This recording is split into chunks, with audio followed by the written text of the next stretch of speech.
Come join me today as we go swimming and playing with the whale stuffy doll. Come on in and join me.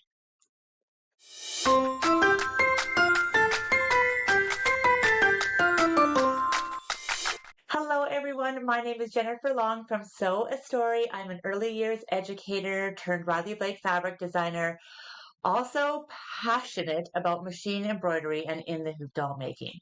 And this month we are making this adorable whale stuffy. Now, this is the smallest size. Normally I make the 6 by 10, but I made the 5 by 7 here just to show you how cute.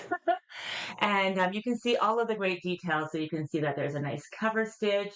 He's got his little face. They even have like the little blowhole at the top here and a perpendicular tail. So we're going to go through that in a little bit. But before we begin, let's just talk through everything. Where can you get the whale doll stuffy? Well, pattern. You're going to need an embroidery machine. You're going to download it from inside of the doll membership. If you aren't part of the doll membership, come on in and join us. You get a doll pattern every month, as well as parenting guides and other things that can support this doll. And you usually learn a new technique every single month. So you're going to want to download the PDF pattern. And then you're also going to choose the file that your machine takes. So the file type that your machine takes and the hoop size. Now you just want to make sure that you're using the same hoop size for all the parts. So you don't want to make the 8 by 12 tail and the 5 by 7 body unless you want a really oversized tail. So this is, like I said, the little 5 by 7 whale, and he's about this size, so he's a really cute size. The 8 by 12 will be like a substantially bigger whale. He'll be really adorable. I'm using my Created with Love fabric. I'm actually using these 3 prints right here. This is a new collection that I have with Riley Blake Designs. It's called Created with Love, and it has all of these great colors in this collection. But I just love, so you can just see the main print. The whale that I drew on here is actually the whale that we're turning into stuffy form, and that is his main print on his body. So you don't have to use these fabrics, but I am using them, and I just wanted to share about them. So you'll need that. One thing you'll really find useful if you don't have a pair already is something called quilty hemostats. So I designed these again with Riley Blake Designs. They look like this. And they are just like a doll maker's best friend, but not just for doll making. They're great for like absolutely everything that you kind of need to get into little areas for. So they have a great covered handles here. They have a great clasp that clicks. Yeah. And they have lots of teeth here and a rounded blunt edge. So we're going to use this to get inside and pull that tail into a perpendicular. You can do it without, but I'm going to show you how easy it is with these as well. And then a few other extras inside the membership this month are a parenting guide. So this is a parenting guide, which is actually just a really fun, easy, printable. And I want to say that this is always available. So the parenting guides and all those extra downloads are always available, no matter if you're downloading your pattern this month or years from now. And it just gives you a little description about what's inside of there. But something new and fun, I thought, because, we don't all live at the ocean. So we're giving you like a background, a cute little background to have your whale swim on here. That looks like this. Or look at this, you guys. You can even color it as well. So you can put it in your own favorite colors. Maybe you're making a purple whale. So you'll want to use your background. And I'm giving you some tips and tricks on how to use your background here. So obviously you can place your doll on top of it. You can ask questions like, where will our whale swim today? Who might your whale meet in the sea? Who is this? Who's hiding behind the coral? Questions like this. And then bonus ideas is together you guys can color that page behind there.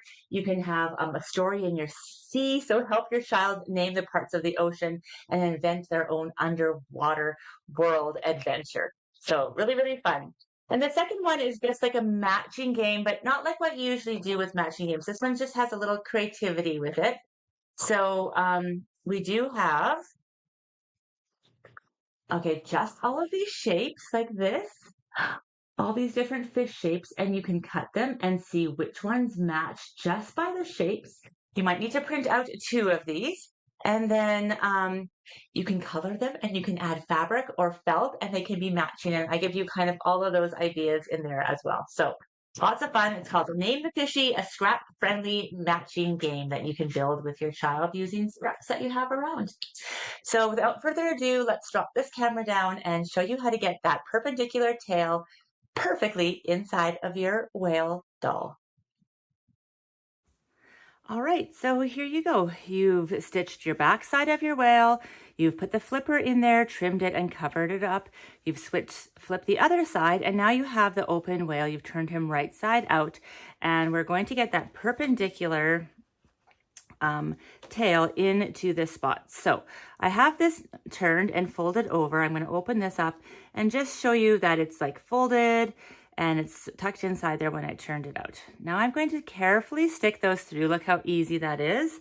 And then I'm going to grab the tail and put it in the center and clasp it together.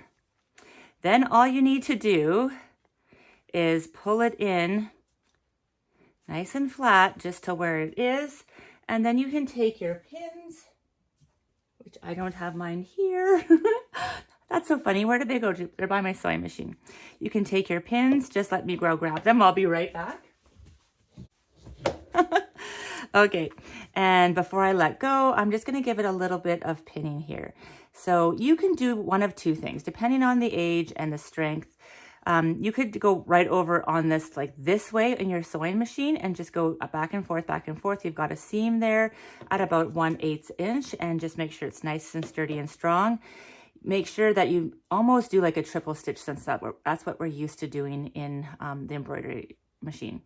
If you don't think your child's going to yank it off, you can hand stitch it, or you can hand stitch it but go around a few times as well. So you can see I have that there. Once it's all done, you're just going to fill it up and stuff it in, and then just do your blanket stitch closing. It's that easy. So look here, it has this nice beautiful back into a perpendicular tail. Isn't that adorable? And his two little fins here. How easy is that this month? Perfect for summer months of swimming with your whale doll.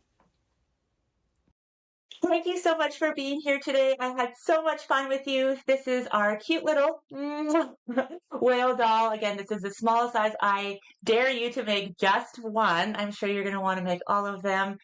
You can have so many stories with them. You can even think of like stories in children's books or the Bible or wherever you want that have whales in them, and talk through them as well. The cute little flippers can give us a cute hug, and there's just so much fun to have with this month's doll. So I hope you love it. I can't wait to see what you create with this month's pattern. Okay, see you again soon. Bye for now.